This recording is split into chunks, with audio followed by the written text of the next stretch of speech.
गृह मंत्री अमित शाह ने छत्तीसगढ़ में कांग्रेस पर साधा निशाना, कहा भूपेश बघेल सरकार के कारण बढ़ रहा धर्मांतरण। मुख्यमंत्री भूपेश बघेल पर लगाया तुष्टीकरण की राजनीति करने का आरोप। मनी लॉन्ड्रिंग मामले में अपनी गिरफ्तारी के खिलाफ आप सांसद संजय सिंह ने सुप्रीम कोर्ट का खटखटाया दरवाजा। 20 अक्टूबर को दिल्ली हाई कोर्ट ने खारिज की थी याचिका। दिल्ली की हवा हुई बेहद जहरीली, प्रदूषण को लेकर एलजी और सीएम की बैठक। उपराज्यपाल ने ट्वीट कर कहा, शहर में वायु प्रदूषण से उत्पन्न स्थिति बेहद चिंताजनक। मनोज तिवारी ने दिल्ली में बढ़ते प्रदूषण के लिए अरविंद केजरीवाल को ठहराया जिम्मेदार, कहा घर से निकलने पर बीमारी का खतरा, उम्र हो रही कम, सीएम को दिल्ली वालों की फिक्र नहीं। चुनावी माहौल के बीच मध्य प्रदेश सीएम शिवराज ने कमलनाथ पर साधा निशाना, कहा कांग्रेस में राज्य को पिछड़ा और बीमारू बनाया, कांग्रेस की कमलनाथ सरकार ने किया पाप।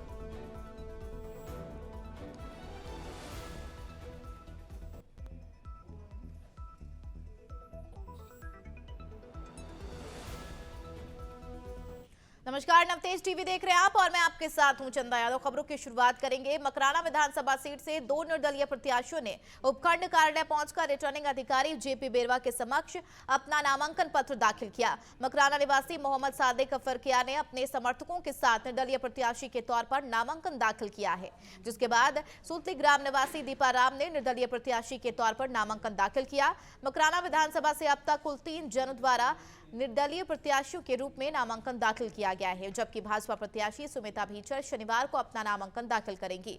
वहीं कांग्रेस प्रत्याशी जाकिर हुसैन गैसावत 6 नवंबर को नामांकन दाखिल करेंगी। इस बार भाजपा ने पूर्व विधायक रमेश खींची पर दाव लगाया है, जिसको लेकर लोगों और कार्यकर्ताओं में भारी उत्साह नजर आ रहा है। टिकट मिलने के बाद पहली बार रमेश खींची के कटुमर पहुंचने पर उत्साह और जोश के कार्यकर्ताओं और समर्थकों ने स्वागत किया। अलीपुर टोल टैक्स के नाचते गाते गाड़ियों के काफिले के साथ स्वागत किया। रमेश खींची 2 बार विधायक और 1 बार पंचायत समिति प्रधान कार्यवाहक जिलाध्यक्ष रह चुके हैं। इस मौके पर मीडिया से बातचीत में रमेश खींची ने कहा, कटुमर क्षेत्र में पानी समस्या, रोजगार, सुरक्षित माहौल देना प्राथमिकता रहेगी।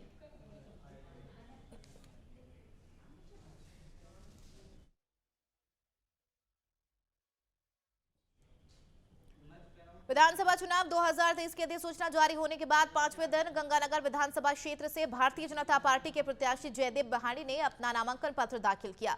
उन्होंने रिटर्निंग अधिकारी और उपखंड अधिकारी संजय अग्रवाल के समक्ष नामांकन पत्र पेश किया है। इससे पूर्व सुखाड़िया सर्किल स्थित सेठ गोपीराम गोयल के बगीचे से नामांकन रैली निकाली।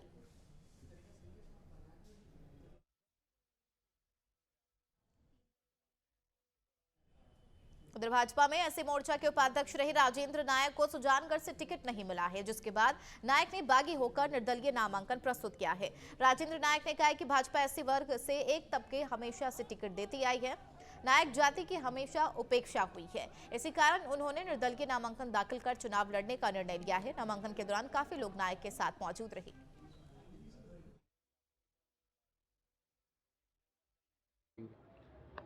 मेरा पहला मुद्दा है कि सुजानगढ़ का जो हक है, हर प्रकार से, सांस्कृतिक रूप से, राजनीतिक रूप से और प्रशासनिक रूप से वो हक दिलाया जाए, ताकि सुजानगढ़ का आत्मसम्मान वापस लौटे। जब हम रियासत काल में थे, हमारा पूरा सम्मान था, लेकिन दुर्भाग्य से स्वतंत्र होने के बाद में हमारा जिले का स्टेटस छीन लिया गया।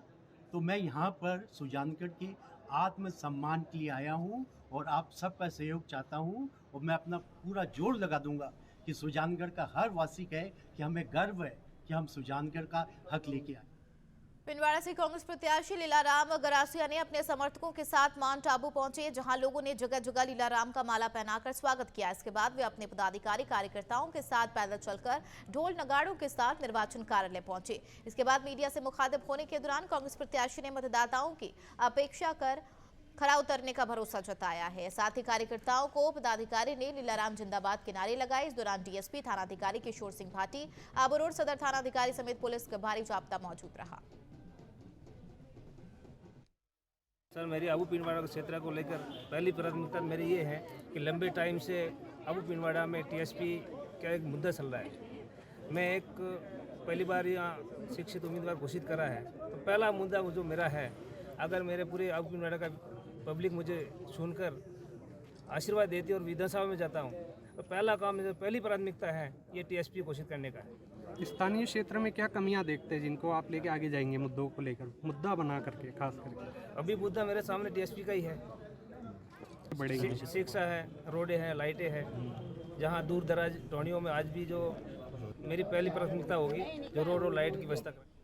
उधर फुलेरा में कांग्रेस प्रत्याशी विद्याधर चौधरी के सांबर के दशहरा मैदान में नामांकन आशीर्वाद रैली का आयोजन किया जा रहा है। रैली में बड़ी संख्या में कांग्रेस कार्यकर्ताओं के साथ साथ आम जनता समूह मौजूद रहा। इस दौरान प्रदेश कांग्रेस प्रभारी सुखजिंदर सिंह रंधावा, मंत्री प्रताप सिंह खाचरियावास, कांग्रेस प्रदेश अध्यक्ष गोविंद सिंह डोटासरा भी मौजूद रहे।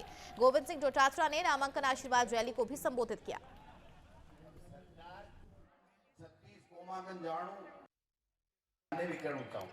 मैं मेरे पर भी अप्लाई करूंगा और थाने भी कहूंगा। मैं भी थोड़ा कड़क हूँ। ये भी चौधरी डॉक्टर हरि सिंह या फटकारो हाथ को दे दियो। अब आपने दोनों ही मुंडे ने सीलियो भी शेख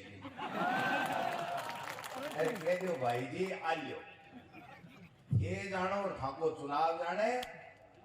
मैं ठाकुर सेवक हूँ। थे मैंने अगर राजस्थान की विधानसभा ने भेज दोगा तो मैं फुलेरा ने मॉडल बना दूंगा राजस्थान में।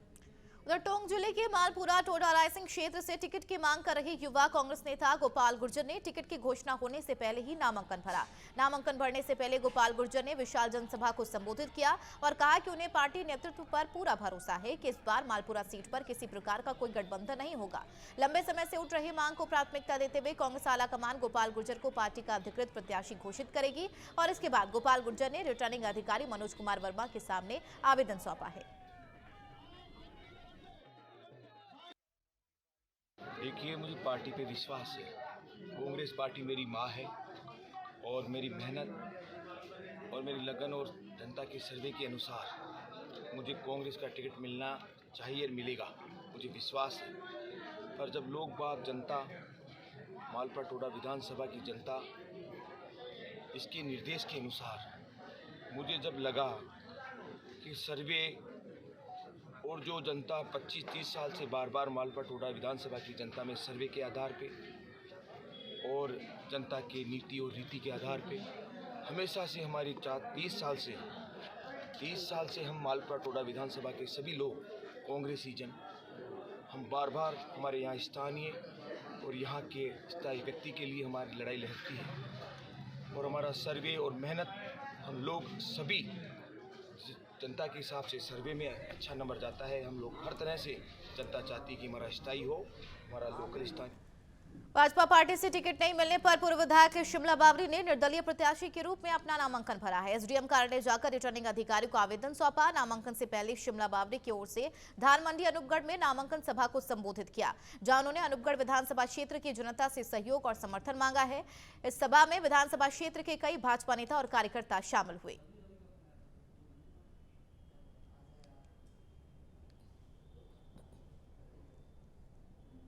लूणकरणशहर से निर्दलीय प्रत्याशी प्रभुदयाल सारस्वत ने आज लूणकरणशहर विधानसभा क्षेत्र से नामांकन भरा है। उनके समर्थन में एक विशाल जनसभा का आयोजन किया गया। प्रभुदयाल ने कहा है कि पिछले चुनाव में मात्र 15 दिनों में जनता का मुझे अच्छा आशीर्वाद मिला था। मैं हमेशा जनता के बीच में रहा और इसी का कारण है कि आज निर्दलीय के रूप में भी जनता का सम्मान और आदर देखने को मिला। मैं बिजली, पानी, किसानों के मुद्दे को हमेशा आगे रखा हूँ। समस्या का समाधान करवाना मेरा पहला लक्ष्य रखता था। उन्होंने आगे कहा कि चाहे सुमित गोदारा का कार्यकाल हो या वीरेंद्र बेनीवाल का कार्यकाल, लूणकरणशहर हमेशा पीछे रहा है। सड़क, पेयजल, बिजली व्यवस्था हमेशा गड़बड़ाई सी रहती है।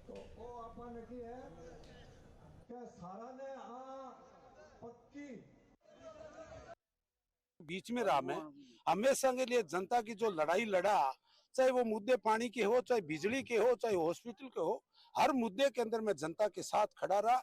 और इसी का परिणाम आज ये है कि जनता का एक निर्दलीय के रूप में और इतना आदर और सम्मान देना, मैं जनता को बार बार धन्यवाद देता हूं कि जनता ने मेरा बहुत बड़ा मान दिया ना। इनके अंदर यदि राजनीति के अंदर यदि ऊपर कोई बड़ा गॉडफादर है ना, जब तो ये राजनीतिक पार्टियों की टिकटें मिलती है, टिकटें किसी जिताऊ कैंडिडेट को ये नहीं देती है। इनको कोई मतलब नहीं, इनको तो सिर्फ अपना वेलविशर कौन है बस।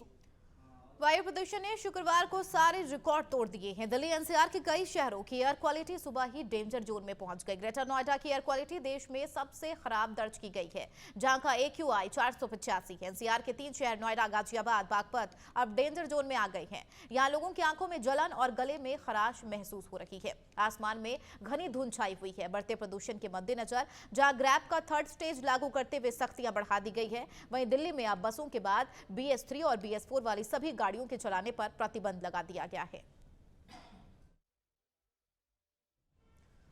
बढ़ेंगे आगे। भाजपा कांग्रेस के दिग्गज नेताओं ने शुक्रवार को अपना नामांकन पत्र दाखिल किया। लक्ष्मणगढ़ से कांग्रेस प्रत्याशी और वर्तमान PCC चीफ गोविंद सिंह डोटासरा और सवाई माधोपुर से भाजपा प्रत्याशी किरोड़ी लाल मीणा ने भी पर्चा भरा है। विधानसभा चुनाव के लिए मतदान 25 नवंबर को होना है। तारीख तय होने के बाद दोनों पार्टियों ने अपने अपने प्रत्याशियों के नामों की घोषणा करने की शुरुआत कर दी है। भाजपा ने अब तक 184 और कांग्रेस ने 156 प्रत्याशियों के नाम घोषित किए हैं। कुछ सीटों पर अभी नाम घोषित होना बाकी है। सीएम नीतीश कुमार की अध्यक्षता में आज कैबिनेट की अहम बैठक हुई है। इस बैठक में 35 एजेंडे पर मुहर लगी है। शहर से दूर गांव में इमरजेंसी सेवा की शुरुआत की जा रही है। बता दें 112 नंबर पर कॉल पर आकस्मिक सेवा का लाभ अब मिलेगा। पुलिस, एम्बुलेंस और आग लगी की घटना की जानकारी इस इंटीग्रेटेड सर्विस पर मिलेगी। इसको लेकर सरकार 776 करोड़ 31 लाख रुपए खर्च करेगी। इसके साथ ही अब बिहार में चालक भर्ती की नियमावली बदल की गई है। प्रदेश में हर विभाग में वाहन चालक की बहाली तकनीकी चयन आयोग करेगा। बिहार वाहन चालक भर्ती और इसके साथ ही सेवा शर्त संशोधन नियमावली 2023 की स्वीकृति दी गई है।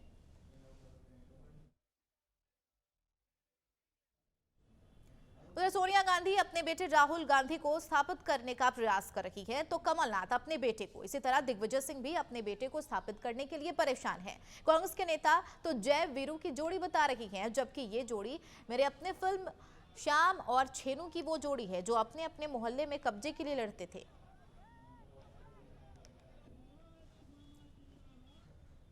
उधर हरियाणा भाजपा के नवनियुक्त प्रदेश अध्यक्ष नायब सैनी शुक्रवार को करनाल में एक एग्जीबिशन का उद्घाटन करने पहुंचे। यहां उन्होंने कांग्रेस को मृत पार्टी करार दिया है। वहीं आम आदमी पार्टी को लेकर कहा कि उनके नेता बड़े बड़े मंचों से ईमानदारी का राग अलापते हैं, लेकिन जब ईडी के छापे पड़े तो सारे भेद खुलते चले गए। आप पार्टी ने हाथी के दांत खाने के कुछ और दिखाने के कुछ वाली कहावत को साबित कर दिया है। इसके साथ ही आम आदमी पार्टी सिर्फ दुष्प्रचार करने का काम कर रही है। आम आदमी पार्टी ने आम आदमी को ही बदनाम करने का काम किया है।